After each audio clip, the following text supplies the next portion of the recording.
Запись. Итак, дорогие друзья, приветствую вас. Сегодня 4 декабря, сегодня тройной праздник. Сегодня праздник единства, а так как мы в Международной общественной организации единства, то мы считаем, что это тоже наш праздник. И сегодня у нас тема, очень интересная тема, которую я озвучила вчера. Я предупредила, что мы с вами разберем, как нам команду создавать, да, и что нам для этого необходимо. Ты и твоя команда. Вот. Кого мы приглашаем и какие мы вообще-то сами. Что нам показывает для нас команда. Если мы работаем с командой со своей и знаем, какие у нас здесь вот особенности, именно новая стратегия, потому что мы в команде Brave Business, новая стратегия. У нас площадка «Дорожная карта новичка». Нужно за основу взять каждому эту дорожную карту новичка. Значит, для того, чтобы попасть на площадку Brave Business «Новая стратегия», обратитесь к тому человеку, который вас пригласил.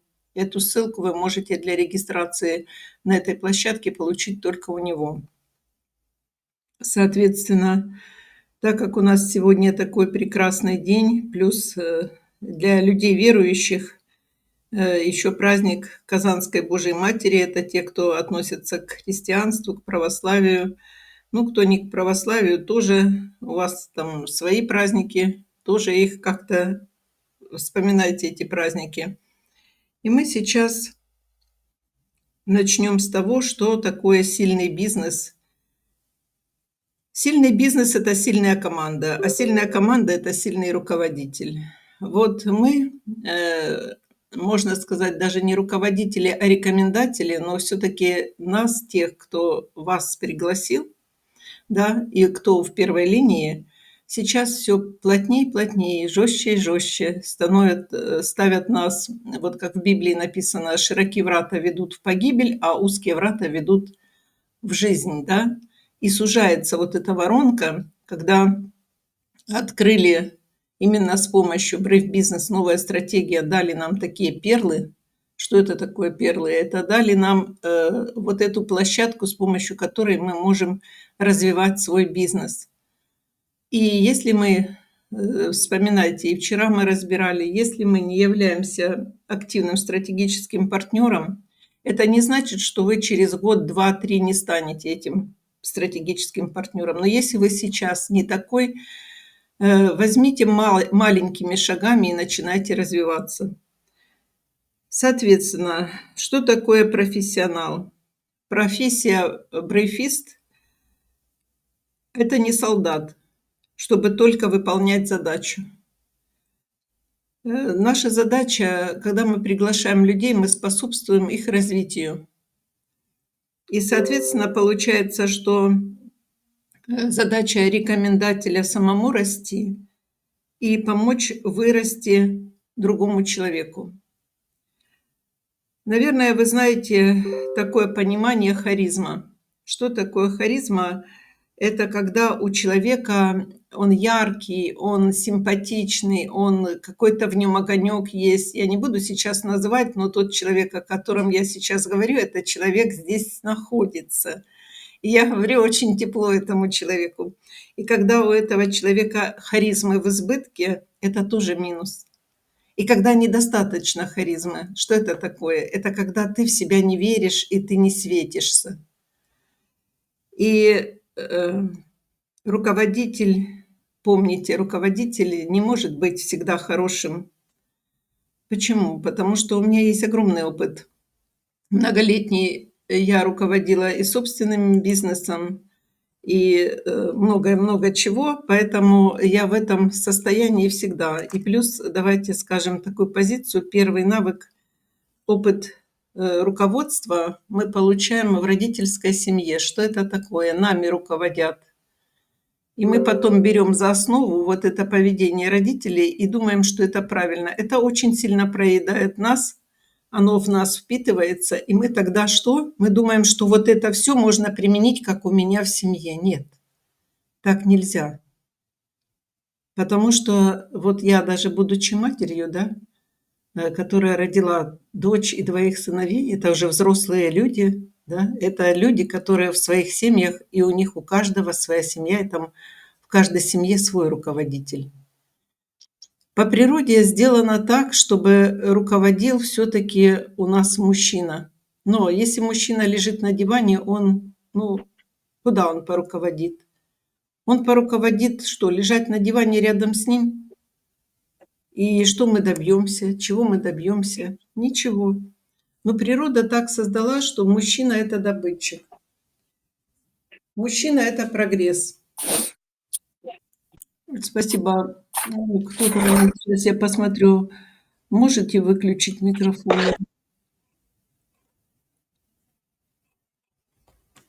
Вот эти шкарбунчики, пожалуйста, имейте совесть. Что такое совесть? Это есть бессовестный и есть совестливый человек.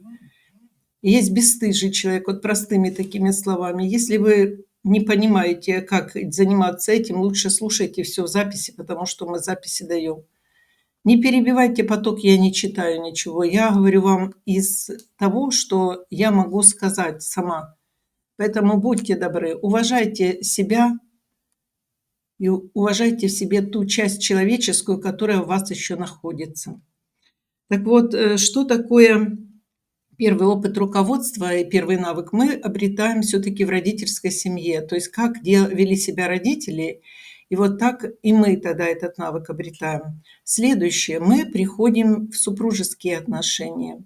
В супружеских отношениях тоже мы начинаем, так как каждый человек пришел из своей семьи, там был свой опыт, мы этот опыт приносим. И мы пытаемся этот опыт также, ну, даже борьба иногда в семье, вместо того, чтобы содружество, согласованность, взаимопонимание было, это тоже у нас опыт.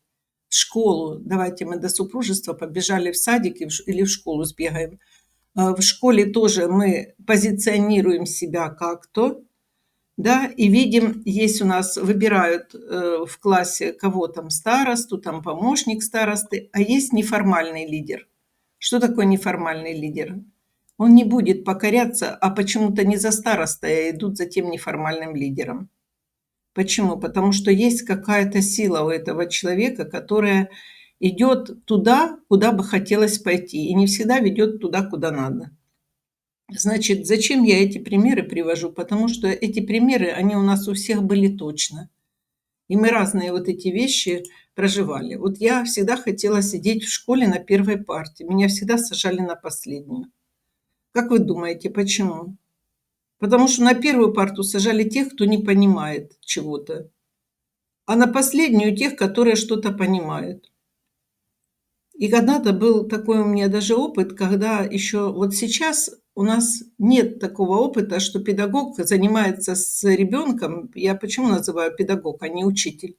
У нас были учителя, а вот в настоящее время педагоги. Я сама по образованию, по первому педагог, поэтому и я преподавала также. И вот педагог, он занимается с кем? Он занимается, он знает предмет, плюс его там загрузили, и он жалуется, что его загрузили какими-то документами, так и так далее. Но иногда педагог не подготовлен как учитель. Вот у нас есть песня, там «Учительница первая моя», да? И вот эта учительница первая моя, иногда нам сейчас попадает такая, которая сама по себе с низкой самооценкой. И на сегодняшний день ребята, которые приходят в школу, ну, в общем-то, очень важно попасть к правильному педагогу, который и предмет знает, и знает человека, психологию. Потому что нет никого одинакового. И в этот день я скажу, я училась также у Марианы Франко-Грикш, это немецкий педагог, которая также психологом стала, а они не сажали, она сделала эксперимент, они не сажали детей парта за партой, затылок в затылок. И снова я возвращаюсь к тому, когда меня посадили, вот сейчас же репетиторов много. Репетиторы, я не знаю, что учат учителя и почему не добиваются вот эти педагоги, чтобы человек понял предмет, какая сейчас задача стоит, ну, заявка, заказ, да, образования. но человек не понимает, и множество родителей сейчас репетиторов нанимают. Зачем? Для чего? Считается, что ребенок не понимает. А где тот, который объясняет этому ребенку? И вот в моем опыте было, у меня учительница по математике Светлана Львовна, светлая память ей, Левченко, прекраснейший человек. И я впервые, мы тогда не знали, что такое репетитор. Тем более мы были в очень сильном классе. У нас в день было 4 урока математики, и всегда 7 уроков было. То есть нас готовили к жизни. Не к разгильдяйству, а к жизни. И у нас была, значит, и со мной, у меня было пустое место, во мне, рядом со мной посадили мальчика, я думала, новичок какой-то, но он какой-то новичок, постарше, такой прям хороший парень. Ну вот, и ему почему-то отдельно давали задания. Ну, задания нам всегда давали по карточке отдельно. У нас такая была учительница. Она давала нам не списать, не давала списать у кого-то, мы всегда свои мозги развивали. И вот этот именно парень, оказывается, он, приходил, она его подтягивала. Я впервые познакомилась, соприкоснулась с тем, что человек, ну, учится у педагога, то есть репетитор. Для меня тогда было открытие. Вот. Так вы знаете, я его разговорила. И меня предупредила учительница, сказала: "Не мешай человеку учиться", потому что я успевала сделать свое задание и еще ему помогала. Зачем я это вам говорю? Мы все очень разные по природе. И очень важно, когда руководитель, да, есть такое еще выражение, дай бог, сейчас я вспомню, сейчас я вам скажу его. С людьми нужно говорить на их языке, но иногда не нужно некоторые языки учить. Понимаете? Не обязательно учить какие-то плохие слова, плохие привычки, чтобы тебя понимали. Лучше будьте с теми немногими, вспоминайте, я говорила, 2-3%, которые берут и точно сделают то, что будет расцветать. Так вот, у нас здесь как раз и получается, что, как я подчеркну, руководитель всегда хорошим быть не может. И что такое корпоративная культура? У нас культура профессии брейфист в степ-брейфинге и брейф-бизнесе. Плюс у нас именно в команде есть площадка «Новая стратегия», потому что МО «Единство», оно огромное, миллионы людей. А у нас с декабря месяца 2024 года Кирилл Губаревич создал, вот его идея была создать именно ОСВ, не ПВС, а ОСВ. Мы с вами попали в начало. И здесь как раз самый главный двигатель бизнеса, вот нашего бизнеса, не кто-то, как-то, а вот вид бизнеса, брейв-бизнес, самый главный двигатель – это вы.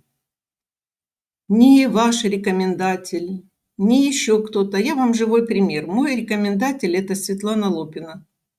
Я пришла к ней. Она меня не двигает вообще. Понимаете? Мы можем врать что-то, но это правда. Я двигаюсь. И я создаю свою именно команду, свой коллектив и обучаю их для того, чтобы в моем случае было мне здесь комфортно, потому что я здесь сделала выбор быть здесь, я так громко скажу, навсегда. Почему? Потому что это созвучно с моими абсолютно всеми ценностями. Международная общественная организация «Единство», степ-брейфинг и брейф-бизнес – это все со мной согласовано. У меня нет никакого здесь противоречия. Я здесь, как, знаете, как рыба в воде. Это мое. И вот если это ваше тоже, то, знаете, вы каждый, который находится сейчас здесь и который слышит запись эту, вы каждый пришли создавать именно свой бизнес. Вы являетесь хозяином, двигателем этого бизнеса, и главный тормоз его – это вы тоже, хозяин этого бизнеса. Значит, что здесь я хотела бы подчеркнуть про команду? Что мы подразумеваем вообще под словом люди, человек. Каждый человек, вот если мы слышали, все, что происходит в нашей реальности, это результат наших подсознательных решений, убеждений, установок. И нам необходимо в организации своей внедрить дисциплину. Первое, у нас уже дисциплина внедрена, что мы с понедельника по пятницу проводим вот эти встречи. Они высокоэффективные. Эти встречи, естественно, не всем, может быть, это подходит. Кому-то хочется еще помучиться, пострадать. Но мы все-таки тянем людей в единство, тех, которые уже здесь в единстве. И настраиваем на то, чтобы образовалась именно дисциплина. И вот в моей команде первая линия, моя, которая там дисциплина. Они знают, какая я. Со мной уже вот там они не выпрыгивают, я их не прижимаю. Я очень сердечный, добрый человек. Но всякими глупостями я в жизни уже не занимаюсь. Мне это не интересно. А вы можете себе представить Лазара, который Сергей Лазар наш, который бы тут перед кем-то фокусы показывал?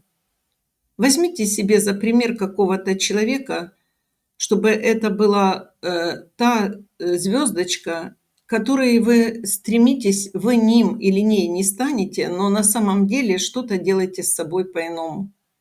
Потому что то, кем вы являетесь на сегодня, то у вас и есть. Поэтому все, что происходит в нашей реальности, это результат наших подсознательных желаний. То мы такие есть. Какая наша команда, такие мы и есть. Вот это нужно четко понять. Какой у женщины муж, такая она и есть. Ей надо, чтобы он так себя вел. Какая у мужчины жена, ей именно ему так и надо, чтобы он себя вел. Мы так позволяем себе, потому что мы сами к себе так относимся, и мы такими являемся. То есть вот эта позиция, мы всегда едины. Вопрос, с кем мы едины и с чем мы едины. Мы едины с каким-то, надеюсь, я вам доступно говорю, я постараюсь полчаса вложиться. Мы едины с глупостями или едины все-таки с чем-то таким ценным, важным и полезным, что ценно жизни истинной природе. Несколько слов скажу о нашем вибрационном состоянии. Какие у нас вибрации хронические? Какие у нас тона хронические? Мы можем быть с хроническим тоном таким, что является грусть, тоска, печаль, депрессия. Что такое хронический? Ты в нем живешь много лет и не осознаешь. Это у нас по шкале настроения эмоциональных тонов. Мы можем быть в бессознательной апатии, полумертвый ходить, и ты думаешь, тебя кто-то разбудит. Никто тебя не разбудит, просыпайся. Мы можем быть в постоянном хроническом тоне горя. Что такое горе? Горевать за кого-то, за что-то. Соответственно, мы можем также, я говорю о хроническом, мы можем быть в хроническом страхе, бояться постоянно. Мы можем быть в хроническом гневе, постоянно гневливым быть.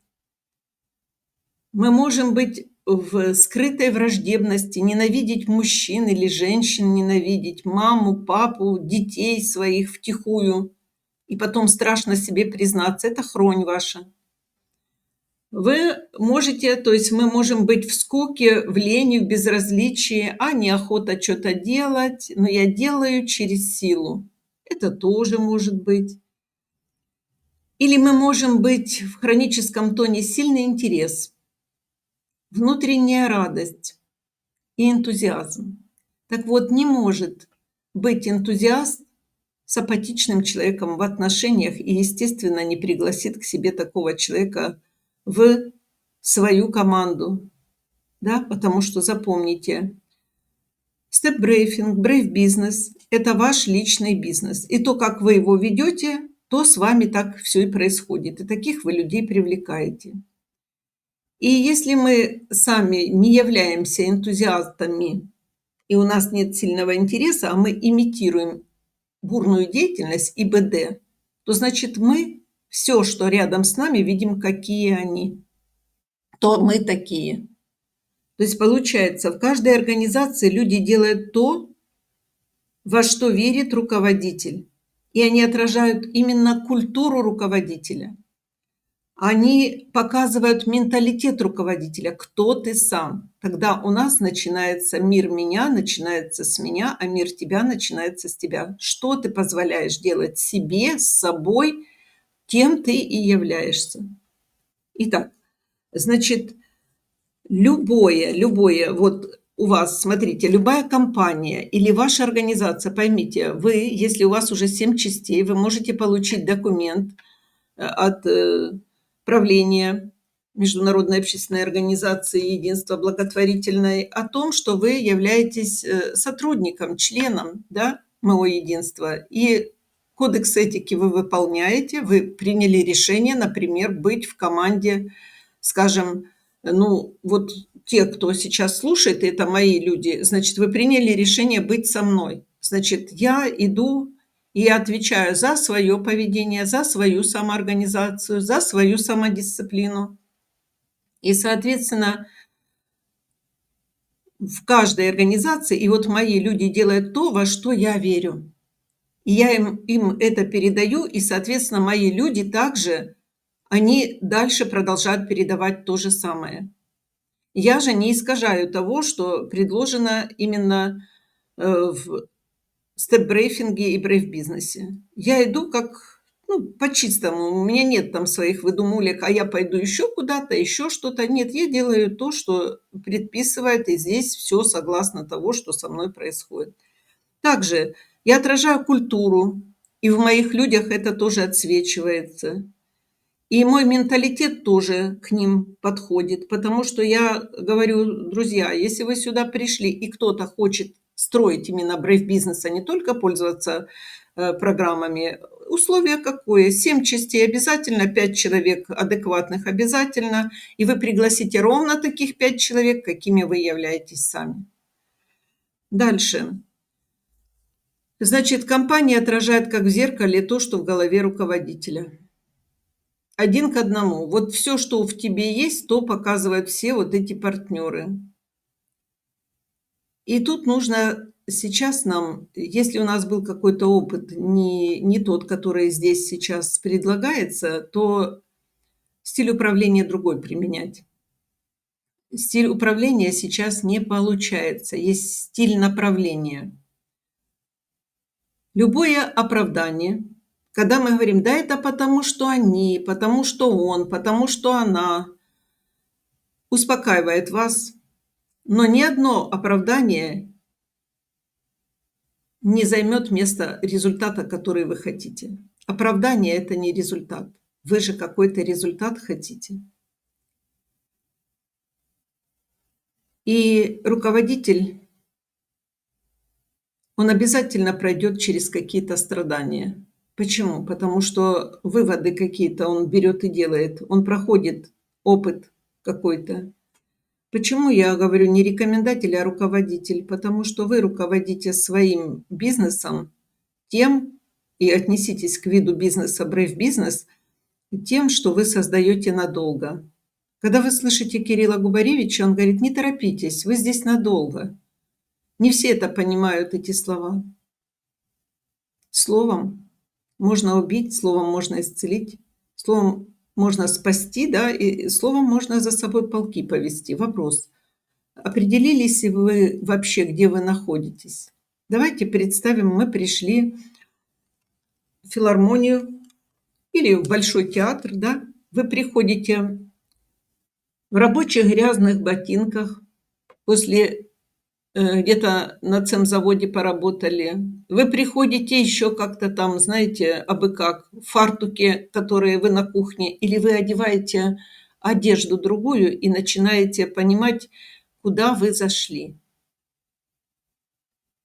Тогда снимите с себя все то, что вот как в свитках, кто читает свитки: "Сегодня моя старая кожа превратится в прах". Пусть все отпадет, то, что ненужное. Ибо сегодня я переродился и начинаю новую жизнь, да? Для новой жизни перерождаюсь. Вот здесь мы перерождаемся с помощью программ. И вот лидер– это тот, на ком проблема заканчивается. Запомните. Кто принимает решение, тот и несет ответственность. И если ты лидер, то ты растишь лидеров. Ты не сидишь одиноко на высокой горе и смотришь: я самый умный, а вы там все абы какие. Я всегда говорю, легко быть умным на фоне дурачков, да? А вырастить? Ну, вырастить того, кто готов расти. А кто не готов, оставьте их в покое. И если ты принял решение, ты должен принимать и отвечать вот это вот за последствия этого решения. И твой успех зависит от качества решений. Вспоминайте, мы не предыдущую, а предпредыдущую неделю, когда было там 20 октября или 21, ну, как раз мы там 2 дня четко по целям шли, да. Мы цели, я рассказывала, как цель состоит, что надо идею превратить в цель, потом составить план, потом нужно действовать по плану, расписать на задачи. Это подробно. У нас эти записи есть еще раз. Посмотрите, послушайте, для себя сделайте выводы. Но поставьте себе цель жить лучше, чем вы жили во много крат раз. Позвольте себе это. И успех зависит у каждого человека от качества решений. Решения, которые ты принимаешь, либо приближают тебя к той цели, которую ты желаешь, либо отодвигают тебя от цели. А что мы с вами подразумеваем под словом ответственность? Мы прям упражнение сегодня сделаем. Без записи, но сделаем. Именно ответственность мы разберем. Кто принимает решение, тот несет ответственность. И если ты принял решение, ты должен отвечать за его последствия. Вот это вот нужно понимать. Потому что любое решение приводит к каким-то последствиям, либо хорошим, либо к нехорошим, либо к удачным, либо к неудачным. И всегда успех зависит от качества решений. Решения, которые ты принимаешь, а это касается каждого, потому что, слушая сейчас вот в прямой эфир и слушая в записи, кто, возможно, слушает, ты именно тот, кто сейчас меня слышит, ты тот человек, который ты всегда принимал какие-то решения. И результаты именно ты получал от своего выбора, правильного или неправильного. И я неоднократно проводила практику прошлое, ты мой совершенный драгоценный опыт о том, какие мои действия и бездействия, к каким результатам приводили, да? Вы же, именно вы, создатель всего, что с вами сейчас происходит. И вот решения, которые ты принимаешь, они либо приближают тебя к цели, либо отодвигают от цели. Либо ты начинаешь топтаться на одном месте, либо это решение экономит тебе время и деньги. Если это привело к экономии времени, меньше потерь, ну, результат приближает тебя, получается, к цели, это было правильное решение. Но если это решение создало новые проблемы, ты суетишься, вот, значит, прекратить такие действия надо. Вот эти привычки, суеты, надо их убрать. И мы поговорим сейчас об ответственности, чтобы вы понимали. Есть предприимчивый человек и есть человек ответственный. Это большая разница. Предприимчивый человек, он гибкий. В слове предпринимательство, предприимчивость– огромный потенциал. Предприимчивый– это не вертихвост, или вертихвост. Это человек, который находит способы решения, лучшие способы решения. Гибкий мозг, острый мозг. И вот смотрите, сильный бизнес– это сильная команда, а сильная команда– это сильный руководитель. И главное конкурентное преимущество– это сам руководитель, сам владелец бизнеса. Мы находимся в брейф-бизнесе, в степ-брейфинге, где сильнейший руководитель. И когда человек только приходит, новичок, абы какой, простите, не в обиду никому, И начинает рассказывать: "Вот не такой сайт, некрасивый сайт, а не могли бы они так сделать, а почему так долго, а почему еще что-то?" Есть такой закон, есть высший руководитель, создатель этого бизнеса, создатель он бизнеса. И это мы давайте не возьмем МО "Единство", а любой бизнес. Я вам приведу пример. Первый, кто создал бизнес, он зародил его, это в иерархии, как родитель этого бизнеса, потому что у него идея возникла этого бизнеса. И вот он по какой-то причине ушел, ну, на пенсию или еще что-то. Мы берем обычный такой бытовой житейский бизнес. И приходит его сын или там дочь, или зять, или сват, и кто-то начинает, и забыли этого человека. И вдруг начинают совсем падать продажи, сотрудники увольняются, еще что-то происходит. И приходит на прием ко мне человек, и я говорю: "А вот этот бизнес, вы создали или кто-то другой?" И он говорит: "А, создал тот-то, тот-то, да, он уже там, с него толку нет". Говорю: "А теперь смотрите, сделайте такое действие. Покупайте подарок, там, День Победы или еще какой-то день рождения, Новый год. Шикарный подарок, не какой-нибудь, а бы там 2 конфетки или шоколадку. Здоровый, хороший подарок покупайте и идете к этому человеку, и поздравляете с праздником, и благодарите искренне за созданный бизнес". Он: "Ну что вы выдумываете?" Я говорю: "Ничего не выдумываю. Я даю тебе инструмент, с помощью которого ты поблагодаришь вот такого человека, и этот человек что сделает? Включит силы и увидит, что то, что он делал, создавал, оно не напрасно". И представляете, делали вот так вот предприниматели, и у них расцветал их бизнес. Вот когда мы с того, кто создал и идею, это называется эгрегор созданный, а здесь 26,5, больше, чем 26,5, 27 год, в марте будет 27. Здесь есть определенные правила.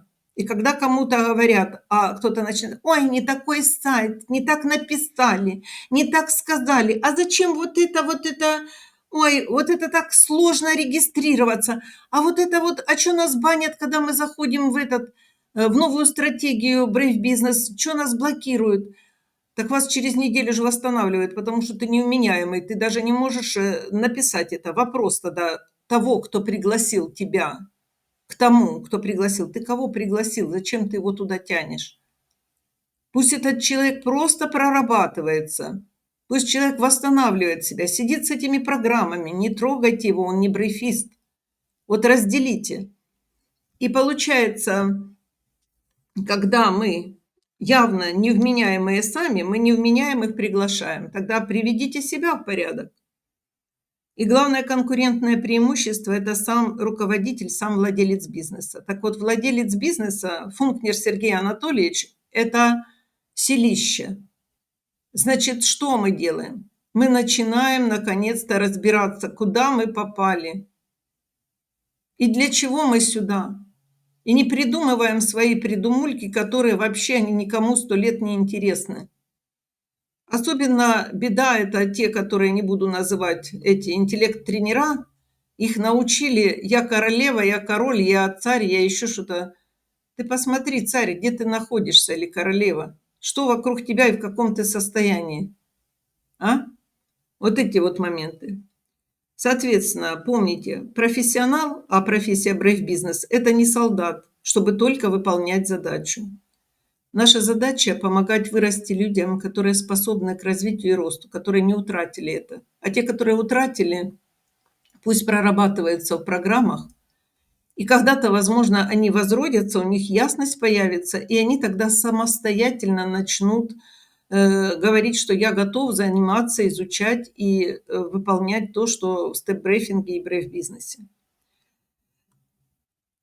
Соответственно, подчеркну еще раз, руководитель всегда хорошим быть не может, потому что мы понимаем, и держит руководитель, в отличие от просто успешный руководитель, он видит идею дальше. Он не видит только сегодня, он видит, как дальше развивать Brave Business. Мой личный опыт. Когда нас Вилкова Анна пригласила на интенсив, она всех приглашала.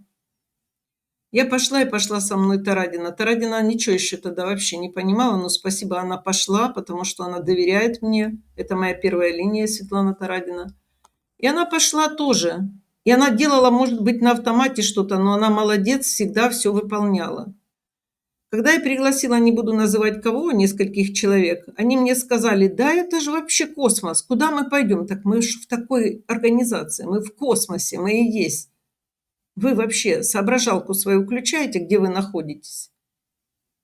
И что надо осваивать не просто друг другу открыточки посылать, а объединиться в том, в чем, возможно, где-то искорка в тебе, когда мы смотрим путь к себе, вы же вменяемые становитесь, вы же понимаете, что происходит. Вот эта искорка в тебе начинает опять светиться, что душа твоя решает еще пожить здесь.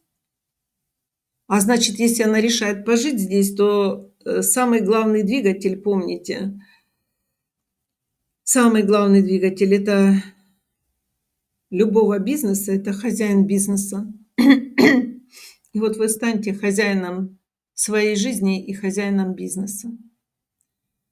Об ответственности сейчас мы сделаем, выключим сейчас запись, и я вам практику и объясню, что такое ответственность и как появляются зависимые несчастные люди.